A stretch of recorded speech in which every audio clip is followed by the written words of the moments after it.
What's up, everybody? Welcome back to Addicted to Wax. My name is Matt. Little different video today. I figured I'd go over how I ship my cards out. I've been selling on eBay, Facebook, Mercari, a few places, and I've gotten some good feedback from people about how I've packaged them, and I've also run into no issues with the post office. So let me go over with you guys what I do. So I bought there's two types of cards I sell, basically under $20 and over $20. The under $20 cards are shipped with PWE, plain white envelope, on eBay. This is the cheapest version. This is how you're gonna make the most money selling cards. I don't use a white envelope. I use these brown paper invitation envelopes. They're a little thicker than regular envelopes. I'll have links in the description for everything that I buy, so you can go check them out. They will be affiliate links, so I do get a percentage of any sales you do make for me. 50 cents, whatever, maybe. It's a little something. So I have the envelopes. I then have these brown cardboard pieces. You could use any type of leftover boxes, but I use the boxes to ship things, so I buy them like that. They're not that expensive. Then I have some blue painter's tape, some bubble wrap, which I'll get to in a second, and that's it for right now. So what I'll do is this. So I'll take a card. I got this Andre Dawson rookie I picked up the other day for a couple bucks. So I'm going to ship him out. So what I do is I'll take the cardboard paper. I will cut it in half, like so. This is one that I started and the guy canceled the sale on me. That happens a lot with eBay. If you start selling on eBay, people change their mind. Oh, my kid did. Yeah, whatever. I just cancel it. There's no point in arguing. What am I going to do? So I cut the cardboard in half, right? So I'll take the card, put it in the middle. I will take some blue painter's tape and I will seal the top, or attach the top. People say, oh, don't put tape on the top loader. I don't care. The top loader you're getting when I sell to you is a bonus. You know, if you want to swap it out for a clean one, go right ahead. But if you do not tape the top, the card will slide out. I have bought cards where the only thing holding the card in place was the bubble wrap because it slid out of the top loader. You have to seal the top so it doesn't move. Obviously, in that card is in a penny sleeve inside the top loader. Then I seal the sides. And I seal the other side. So I have a nice little sandwich. And I know what you're thinking if you sell cards. This is too rigid. It's not going to pass through the machines at the post office. Wrong. I'm up to about 50 sales like this with this specific setup, and I've had no issues. So card goes in the cardboard sandwich. I put a sticker in, I close. I take one piece of tape across the top, flip it over, label right there. Easy peasy. Again, it's bendable enough that it can go through the machine, but it protects the card. The best bang for your buck, literally, for $1 shipping.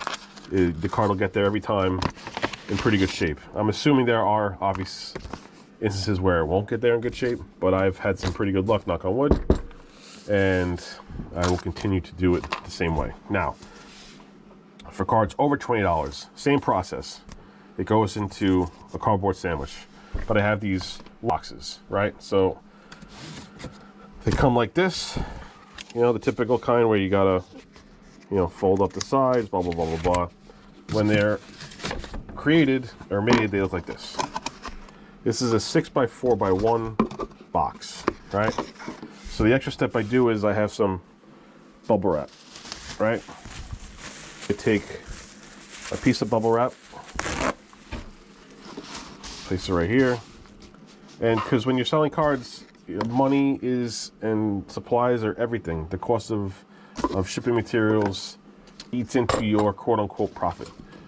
So you have to be mindful of how much shipping supplies you use, and you don't want to overdo it. Yes, I could use a whole sheet to send this card, but why? I don't need it. It's going to be in a cardboard box. This is more just to prevent the bouncing. So I'm going to cut this in half, and I'm going to be gentle because I don't have my work mat on the new desk.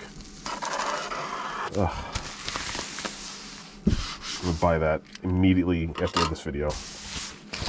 So I take the cut in half bubble wrap.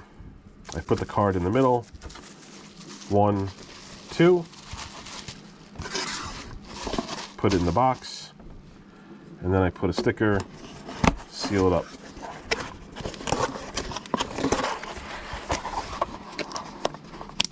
All right, so I have this. I do a piece of tape across the flap right here. I take the label. Label fits perfectly right here. I will trim the label because I can't help myself. I'll take the cutter and I'll just trim off the 1/4 inch overlap. So once that's labeled and good, I take the tape again and I do 3 rows. I go here, I go on here, middle, left, just to protect the label and seal the package even better. So just to give you an idea for weight, this would obviously be ground advantage. And at a 6x4x1, I believe this is going to be around 2 ounces. Zero it out.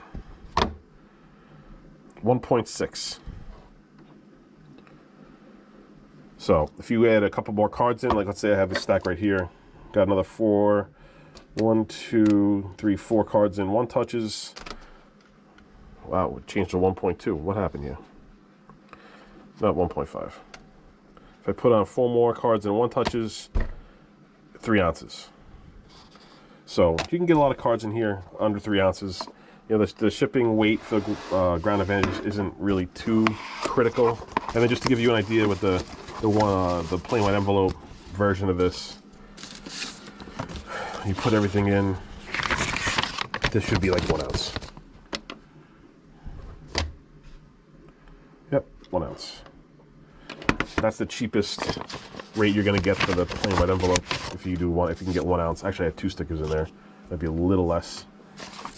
But as you creep up to 2 and 3 ounces in the envelope, I think it gets a little bit higher, like $1.32 is the max.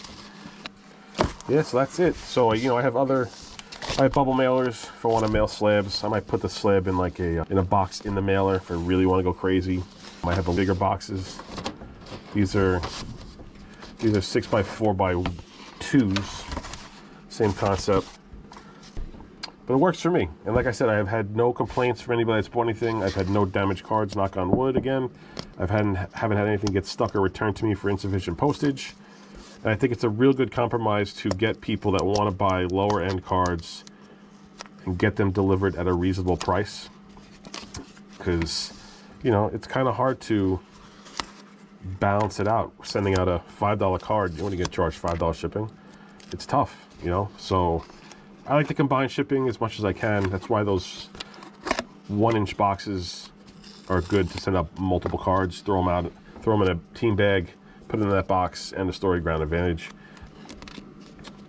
But, you know, eBay's become harder and harder to sell lately with the people on there canceling bids and, you know, negotiating shipping, and the offers sometimes are just ridiculous. You know, $20 card offering $8. It's part of the game. You know, if you don't want to deal with that, don't ask for offers. I tell myself that all the time, but you can't let 1 or 2 people ruin the experience. So that's it. Again, I'll leave links in the description for the scale I have. Also, this label printer is worth its weight in gold. It is the Label Range BT320 label printer. It's Bluetooth. So for me, I can print it from my phone, or I have it hooked up to a new PC I just built, which has Bluetooth. This desk was on sale at Wayfair. It has 3 different heights. I have some storage under here that's a little higher than the lowest it can go.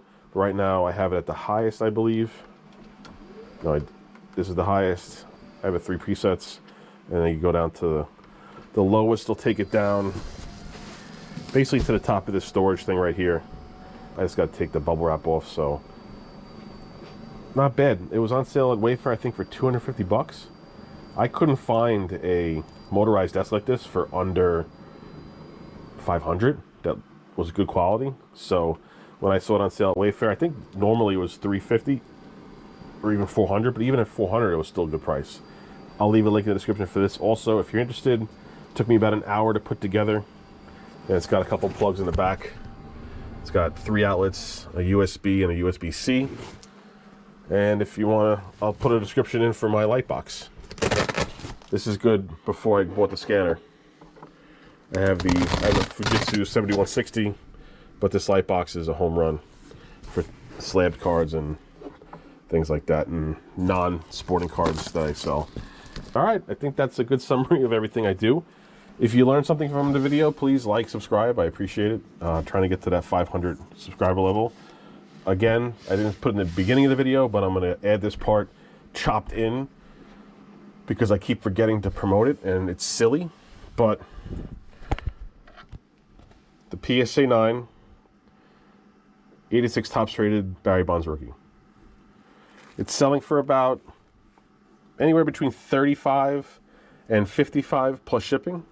So, you know, it's a $50 card just for liking and subscribing and doing a few things on my contest. So don't miss out. We're at 303 subscribers. That's 197 away. It seems like a mountain to me, but when you see some of these guys that have 100,000 subscribers, it's not a lot. So again, if you found value, please like, subscribe, and join that contest. Later.